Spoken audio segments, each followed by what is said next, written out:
श्री सच्चिदानंद सतगुरु साईनाथ महाराज की जय। साईं भक्तानुभव में DM मुल्ले की कथा को सुने।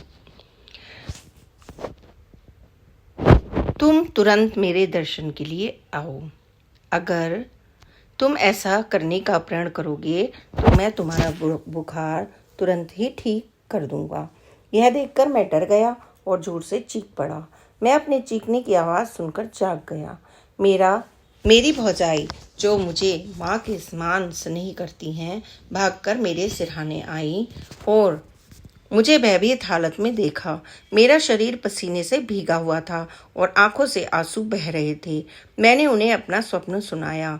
वे भागकर गईं और श्री साईं महाराज का एक चित्र लाकर मुझे दिखाकर बोली, क्या वे यही थे?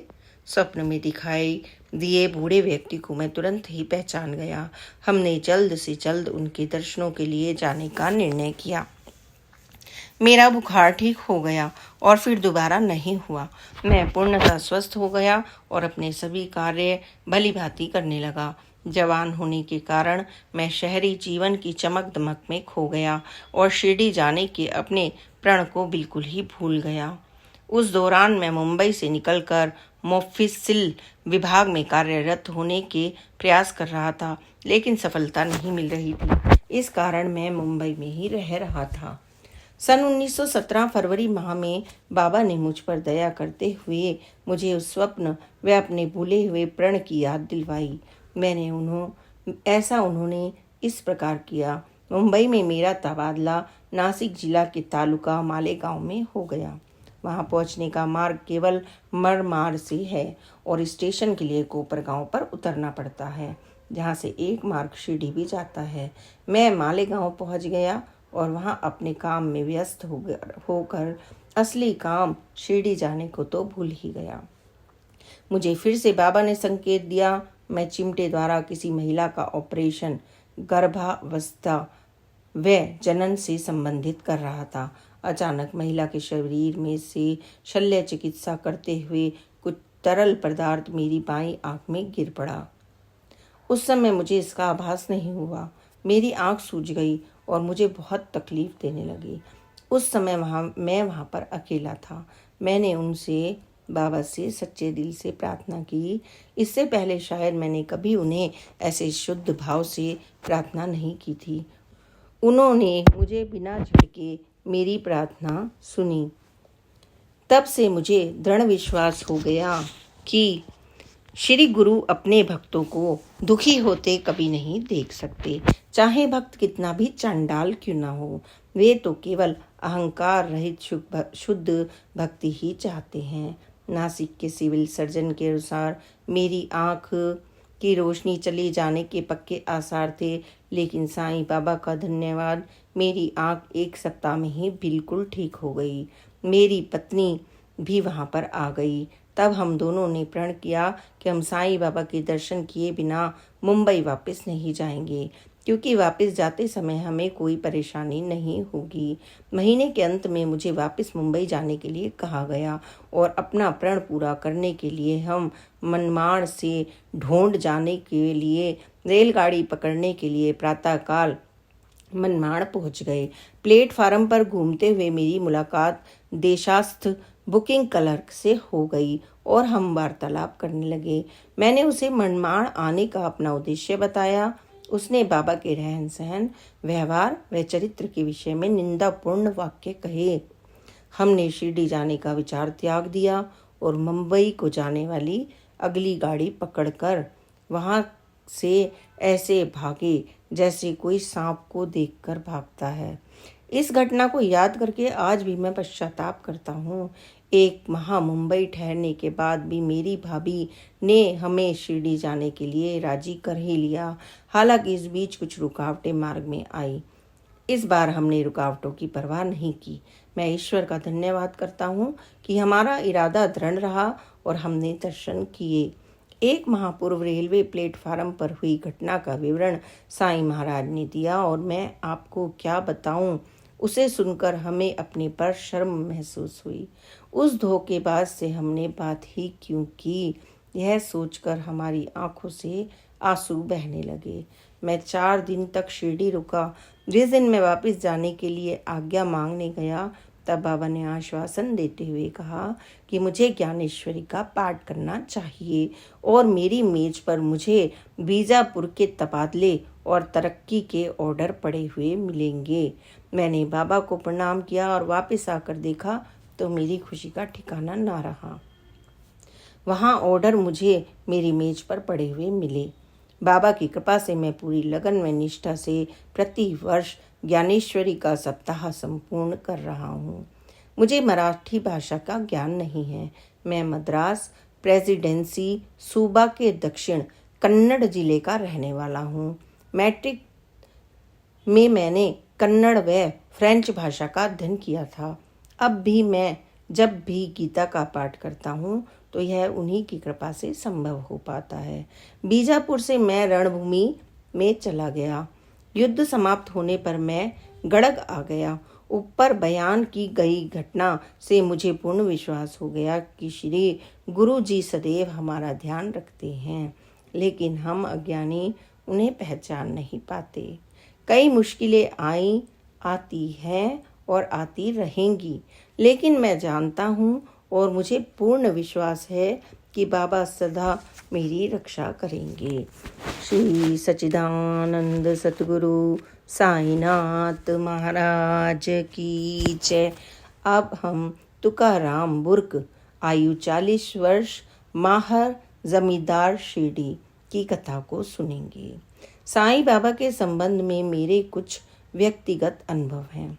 सन 1912 में जब यहाँ पहली बार गोदावरी नदी नहर में से पानी भेजा गया था, तब मैं काम की तलाश में अपने जीवन यापन के लिए यहाँ से 20 मील दूर कंजरी गांव जा रहा था। यात्रा शुरू करते ही मेरी भेंट बाबा से लेंडी बाग आते या जाते हो गई थी। उन्होंने अपनी बाजू को मेरे गले में डालकर कहा, मत जाओ। मैंने उनकी सलाह नहीं मानी और कंजरी गांव चला गया। वहां पहुंचने के बाद 1 दिन बाद ही मुझे बुखार हो गया। काफ़ी समय तक मैं ठीक नहीं हुआ। रोटी कमाने के लिए काम करने की बात तो दूर, मुझे गुजारा करने के लिए वहां रहने वाले किसी रिश्तेदार का सहारा लेना पड़ा। यह बुखार 15 दिनों तक रहा। फिर कुछ ताकत आने के बाद मैं वापस शिरडी आ गया, लेकिन यहाँ आने के बाद भी 45 दिनों तक बुखार के कारण मैं दुखी ही रहा। फिर मैंने अपनी माताजी से बाबा की उदी लाने के लिए कहा। मुझे उदी लगाई गई और अगले ही दिन मेरा बुखार ठीक हो गया। श्री सच्चिदानंद सतगुरु साईनाथ महाराज की जय। अब हम दत्तात्रेय विठल वैद्य सुपुत्र विठल एन वैद्य कायस्थ प्रभु, आयु 25 वर्ष, कोषागार के क्लर्क, थाना संग्राहित थाने की कथा को सुनेंगे। मेरे पिता श्री विठल एन वैद्य अवकाश प्राप्त रेलवे कर्मचारी हैं, जो आजकल कराची में रहते हैं। वे एक पुराने साईं भक्त हैं, लेकिन बाबा से संबंधित अपने निजी अनुभवों को दूसरों को बताने से वे कतराते हैं।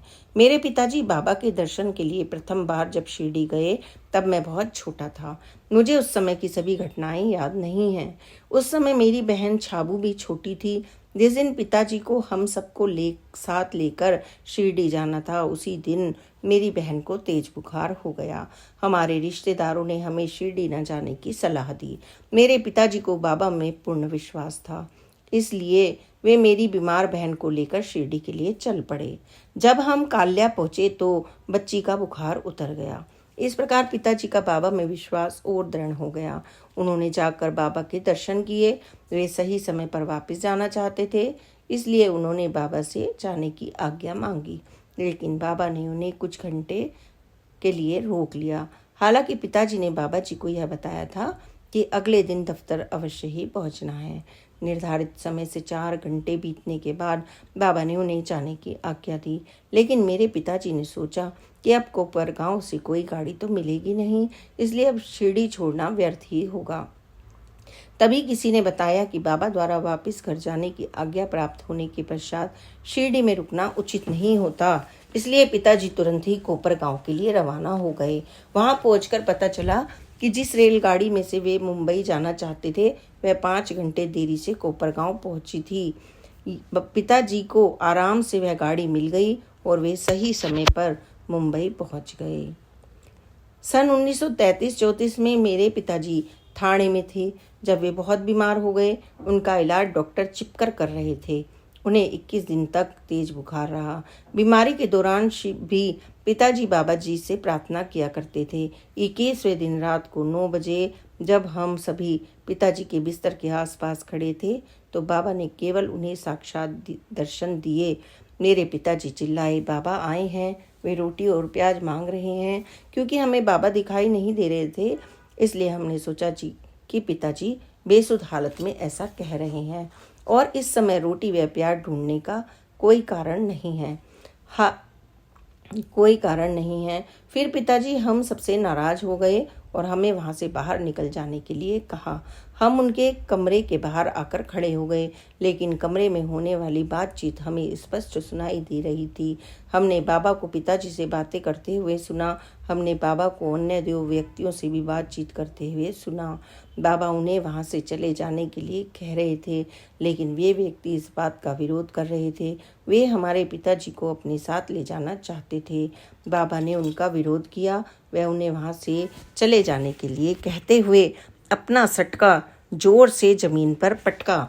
इसका परिणाम यह हुआ कि वे दोनों व्यक्ति वहां से चले गए। उसके बाद हमें उनकी आवाज़ सुनाई नहीं दी। बाबा ने हमारे पिताजी को अधिक मात्रा में ठंडा पानी पीने की सलाह दी और उनके कमरे से चले गए। तब पिताजी ने मुझे बुलाया और ठंडा पानी लाने के लिए कहा। क्योंकि डॉक्टर ने ठंडा पानी पिलाने के लिए मना किया था, इसलिए हमने ठंडा पानी देने में आनाकानी की। लेकिन माताजी को बाबा में पूर्ण विश्वास था। उन्होंने पिताजी को ठंडा पानी दे दिया। पिताजी 2-3 गिलास ठंडा पानी पी गए। उन्हें पसीना आया और उनका बुखार तेजी से उतरने लगा। हमने घबराकर डॉक्टर को बुला लिया। डॉक्टर ने उन्हें इंजेक्शन लगाया और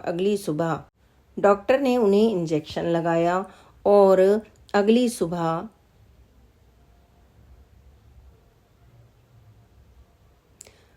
हमें बताया कि अब पिताजी खतरे से बाहर हैं और इस प्रकार बाबा ने प्रकट होकर अपनी सहायता देकर हमारे पिताजी के प्राणों की रक्षा की। पिछले साल यानी सन 1935 में मेरी बहन छाबू की शादी होनी थी। पिताजी इस कारण बहुत चिंतित थे और योग्य वर की तलाश में थे। एक जगह बात पक्की हो गई थी, लेकिन अचानक वहां से रिश्ता तोड़ना पड़ा। इस कारण पिताजी अधिक चिंतित हो गए। वे हमेशा की तरह बाबा की प्रार्थना करते रहे। एक रात उन्होंने स्वप्न में देखा, जहां उन्हें बताया गया कि पंढरपुर की ओर से कोई पत्र आएगा और उसके बाद कहीं पर बात अवश्य ही पक्की हो जाएगी और उन्हें चिंता करने की कोई जरूरत नहीं है। स्वप्न के 15 दिनों के बीच ही पंढरपुर के एक डिग्री ने पत्र लिखा कि जिसमें पंढरपुर के श्री दीक्षित के साथ विवाह का प्रस्ताव रखा गया था। बहुत जल्द ही वहां शादी की बात पक्की हो गई और धूमधाम से मेरी बहन की शादी भी हो गई।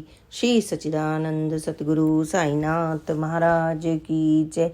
बाबा की प्यारी प्यारी लीलाओं को सुनने के लिए please like, subscribe and share this channel. Om Sai Ram, जय साई राम, ओम साई राम।